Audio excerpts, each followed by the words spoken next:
संविधान ही आप संविधान को मानते हैं ना? तो नहीं, संविधान बड़ा है, शरिया इतना मुश्किल सवाल पूछ लेता हूं। मैं माफी चाहूंगा, मैं गलत सवाल पूछ लिया। आपके लिए शरिया बड़ा है, संविधान को मानते हैं? संविधान बड़ा है, शरिया नहीं, आप पहले बोले। अरे चलिए मैं आपका जवाब दे दूंगा। आप नहीं बोल रही है। संविधान मानते हैं? जिनके लिए शरिया बढ़ा था 47 में चले गए वो। हमने क्या हो गया आपको? आपके लिए देश तिरंगा पहले है। संविधान और देश से बड़ा कुछ नहीं है ना?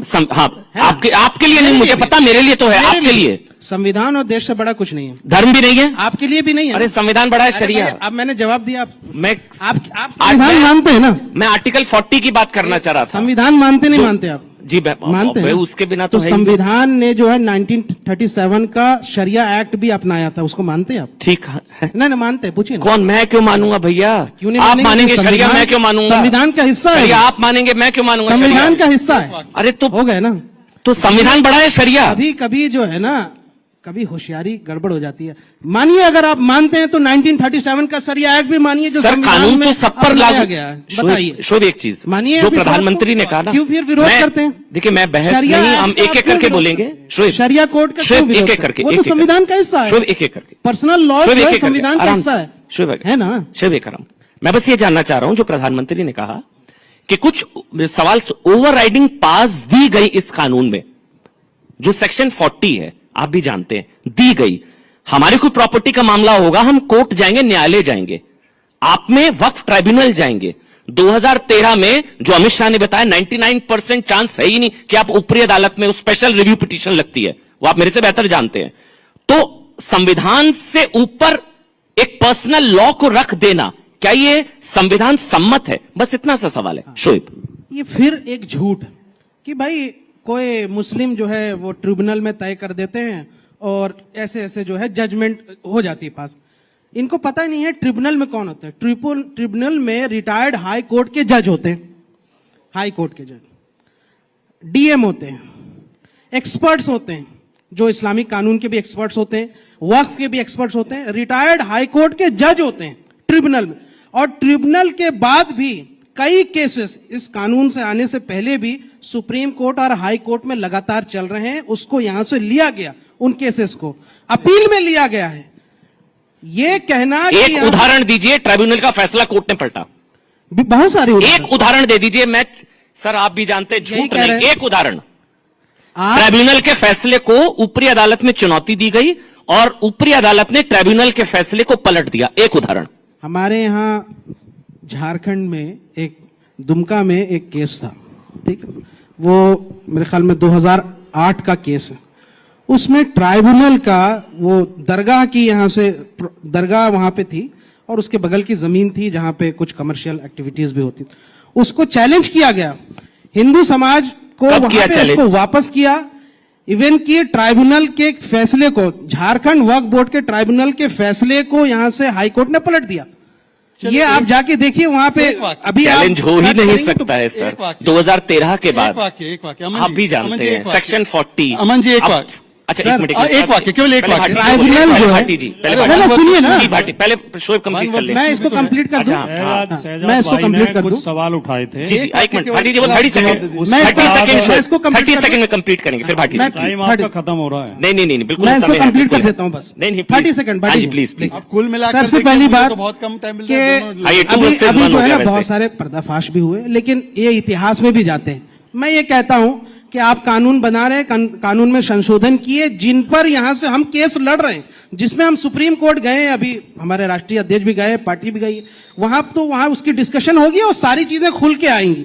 लेकिन जो इतिहास की बात इन्होंने की, मैं चूंकि वाइंड अप कर रहा हूं, इन्होंने इतिहास की बात की कि भाई इतिहास बदलना है, और इतिहास वही बदलने की कोशिश करते हैं जिनका अतीत या इतिहास गौरवशाली ना रहा हो। हमारा इतिहास, हमारे आबा अजदाद का इतिहास गौरवशाली रहा है, चाहे 1857 की क्रांति हो या भारत की स्वतंत्रता आंदोलन में हमारे आबा अजदाद की कुर्बानियां हो। जो लोग के इतिहास गौरवशाली है, शोएब जमई को इतिहास बदलने या पलटने या उसको एनसीईआरटी किताबों से हटाने की जरूरत नहीं है। जिन विचारधारा का इतिहास गौरवशाली नहीं है, वही इतिहास को बदलने की बात करते हैं। बहुत मैं इसलिए बोलना चाह रहा था कि रजाकारों का इतिहास ना बता दे। हाँ भाटी जी आप बोलिए। तो वक्फ बिल को लेकर और एक यूसीसी को लेकर दो बातें कही थी, उस पर मैं थोड़ा सा स्पष्टीकरण देना चाह रहा था। वक्फ बिल पे तो जिस दिन से ये विषय शुरू हुआ, जिस दिन से बहस चल रही है, मेरे दिल और दिमाग में बड़ा भयंकर विरोधाभास चल रहा है, जी युद्ध चल रहा है एक अंदर अंदर। मेरा दिल तो कहता है कि मैं मोदी जी की बात मान लूं, बीजेपी के मित्रों की बात मान लूं कि ये मुसलमानों के भले के लिए लेके आ रहे हैं कानून। मुसलमानों से इन्हें बहुत प्रेम है, ये गरीब मुसलमानों की मदद करना चाहते हैं, गरीब महिलाओं की, बेवाओं की मदद करना चाहते हैं, ये वक्फ की आय बढ़ाना चाहते हैं, ये वक्फ को बहुत ऊंचाई तक ले जाना चाहते हैं। दिल मेरा ही कहता है कि मैं मान लूं, लेकिन दिमाग काम शुरू कर देता है। दिमाग कहता है ये तो वही लोग हैं जो कहते हैं सारे आतंकवादी मुसलमान होते हैं, ये तो कहते हैं या तो जय श्री राम बोलो नहीं पाकिस्तान चले जाओ, ये तो कहते हैं कि होली तो यहीं मनेगी, घर से मत निकलना अगर तुम रंग से डर लगता है तो। इनके तो सारे जुलूस मस्जिद के सामने जाकर रुकते हैं, वहीं पर जाकर फिर भद्दे भद्दे नारे लगाते हैं। इनका तो सर्वोच्च नेता चुनाव में जाके कहता है अगर हम चुनाव हार गए तो ये आएंगे तुम्हारी भैंस छीन लेंगे, मंगलसूत्र छीन लेंगे, 4 कमरे का मकान है तो 2 ले जाएंगे। तो फिर दिमाग कहता है कि यार इनकी नीयत पर विश्वास तो नहीं किया जा सकता। ठीक है, अगर मुसलमानों के लिए इनके मन में दया और रहम होती तो ये कुछ और करते।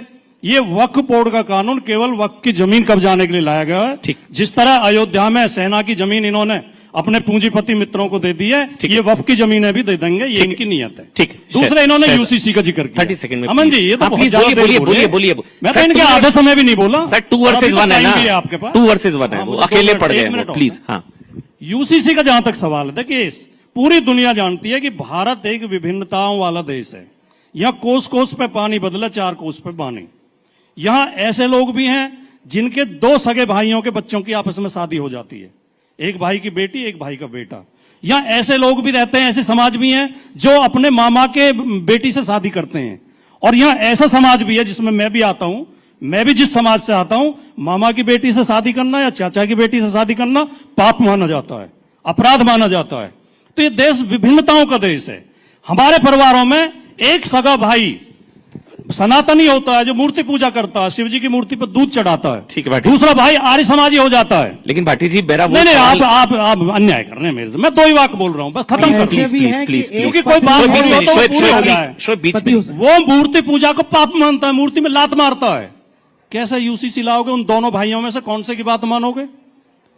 कोई बुत परस्ती करता है, कोई बुत सिकन है। भाटी जी लेकिन एक ये चीज इस को देश समझिए में ना, एक जैसी धर्म आधारित कानून तो नहीं होगा ना, कानून अब भी एक है। धर्म आधारित अगर कानून आप- तो और आप मारपीट करोगे पर्सनल तो लॉ वही धारा बोर्ड आप पे लागू होगी, वही मुझ पे मुस्लिम लागू नहीं, होगी, तो वही criminal मुसलमान है ना, पे, वही civil नहीं है जाटों ना। पे, वही ब्राह्मण पे। तो कहाँ civil- कानून अलग है? मुस्लिम पर्सनल लॉ बोर्ड क्या है? अमन जी जवाब देने का मुस्लिम अवसर पर्सनल दीजिए। लॉ बोर्ड क्या है? अपने धर्म का पालन करने की आजादी हमारा संविधान देता है। अपनी नहीं, धार्मिक एक- संपत्ति तो पॉलीगैमी क्या है? बंधन करने की अब ठीक है, आजादी शहजाद, हमारा शहजाद, संविधान देता शहजाद, है। शहजाद, उसे शहजाद। छीनने का प्रयास मत करिए। अब ऐसा है, सुनिए, यूसीसी के अब नाम देखिए पे। मैंने दोनों प्लीज। वक्ताओं को बहुत धैर्य बीच से में सुना नहीं और बीच में बोलेगा, कोई नहीं प्लीज, बोलेगा। प्लीज, कोई बीच अभी में इन्होंने बोलेगा। क्या बोला कि यूसीसी आ जाएगा, एक बुत परस्ती करता है, एक जो है मूर्ति को नहीं मानता है। क्या पूजा पद्धति तय होती है यूसीसी से? अगर ऐसा है तो यूसीसी लाने वाले तो नेहरू जी और आंबेडकर जी थे संविधान में। यूसीसी को पहली बार इंप्लीमेंट किया गोवा में तो कांग्रेस की सरकार थी, सुप्रीम कोर्ट ने वकालत की। यूसीसी का पूजा पद्धति से कोई लेना देना नहीं। आपको अपनी बहन से शादी करनी है, कीजिए, पर हां अगर आपकी बहन 15 साल से कम उम्र की होगी और आप 60 साल के होंगे तो अगर हिंदू को सजा होगी तो दूसरे वर्ग को भी होगी सजा। सुन लीजिए, जानबूझ के प्रयोग कर रहे हैं। बीच में गाली गलौज बीजेपी के लोगों मैंने की बीच में आदत नहीं है। बोला। बीच में मैंने बीच में नहीं मैं बोला। शादी नहीं करता हूं, अपनी जुबान को लगाम दीजिए। आराम से, अच्छा, ये बोला जानबूझ के इस तरह की अच्छा, बदतमीजी कर रहे हाँ, हैं। मेरे भाई अपनी लात बहन से मारते शादी हैं। आप लोग करते हैं, मैं नहीं करता। नहीं, आपके लिए नहीं बोला। मैंने आपके लिए बोला नहीं। आपके लिए नहीं, ये शब्द का क्या मतलब मैंने होता है? जनरली बोला। क्या आपको अपनी बहन से शादी करनी नहीं, है? नहीं, पाई पे उतरना किसी है। को भी जानबूझ के करते किसी को हैं। भी भाटी जी क्योंकि इनके पास